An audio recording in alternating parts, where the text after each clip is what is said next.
Hi, I'm Lorda, and I know firsthand how challenging it can be to navigate the Medicare application process as you approach retirement.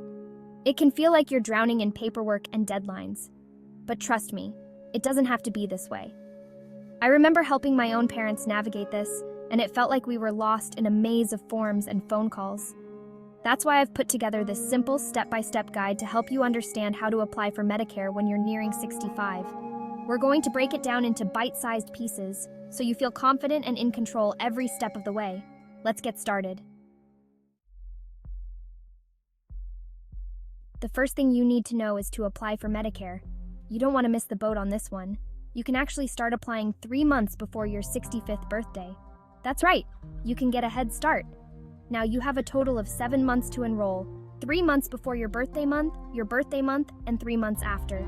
This time frame is super important, and it's called your initial enrollment period. Mark it on your calendar, set reminders on your phone, because if you miss this window, you could end up with penalties and delays in coverage.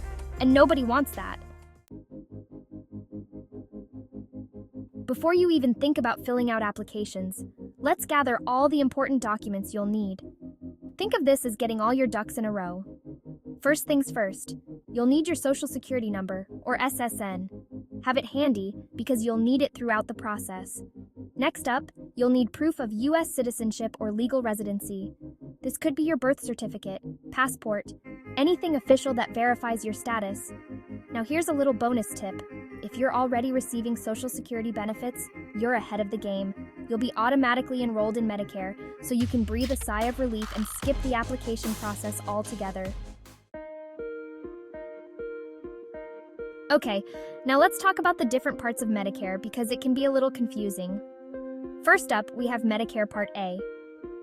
This part covers hospital stays, and the good news is, it's usually free if you've worked and paid taxes throughout your life. Next, we have Medicare Part B, which covers doctor visits and outpatient care. This part does come with a monthly premium, but it's essential for keeping up with your routine checkups and appointments. Now, you might also want to consider adding Medicare Part D, which covers prescription drugs. This is especially important if you take regular medication. And finally, there's Medicare Advantage, also known as Part C. This option offers additional benefits like dental and vision coverage. It's basically like a bundled package. All right, ready to dive into the application process? Don't worry, it's not as scary as it seems. You have 3 ways to apply online, by phone, or in person. If you're tech-savvy and prefer to do things from the comfort of your own home, you can apply online at the official Medicare website, medicare.gov. If you'd rather talk to a real person and get some guidance, you can call the Social Security Administration directly at 1-800-7721-213. And if you prefer face-to-face interaction, you can always visit your local Social Security office. You can find the nearest one with the SSA office locator online. Filling out the application. Easy as pie. Now let's talk about the application itself. Whether you're applying online or over the phone, you'll be asked for some basic information. Don't worry, it's nothing too complicated. They'll ask for your Social Security number again, your date of birth, and some basic information about your previous jobs and healthcare coverage. That's pretty much it. The application is designed to be short and simple, so you can get through it without pulling your hair out. And remember, if you get stuck or have any questions, don't hesitate to reach out for help. Understanding Medicare costs, Part A and Part B. Now let's talk about the costs associated with Medicare. As we mentioned earlier, Medicare Part A, which covers hospital stays, is typically free for most people. However, Medicare Part B, which covers doctor visits and outpatient care, does come with a monthly premium.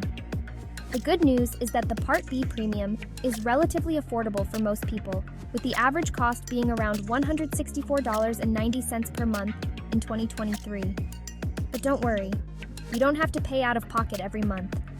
You can set up a payment plan so the premium is automatically deducted from your Social Security benefits, or you can pay online if that's easier. Your Medicare card, your ticket to coverage. Congratulations! You've officially applied for Medicare. Now what? Well, after you apply, keep an eye on your mailbox because Medicare will mail you a red, white, and blue card. This card is your ticket to coverage. It shows that you're enrolled in Medicare, and allows you to access healthcare services. Keep this card safe and sound because you'll need it every time you visit the doctor, go to the hospital, or fill a prescription. Think of it as your golden ticket to healthcare. You've got this. And there you have it, Medicare made easy. I hope this guide has helped to demystify the Medicare application process and given you the confidence to navigate it with ease. Remember to keep your documents organized, apply on time during your initial enrollment period, and most importantly, don't be afraid to ask for help if you need it. If you'd like a handy e-guide to refer back to, just leave a comment below, and I'll make sure you get one. Thank you for watching, and please feel free to share this video with anyone you know who's approaching 65. Let's help everyone navigate Medicare with confidence.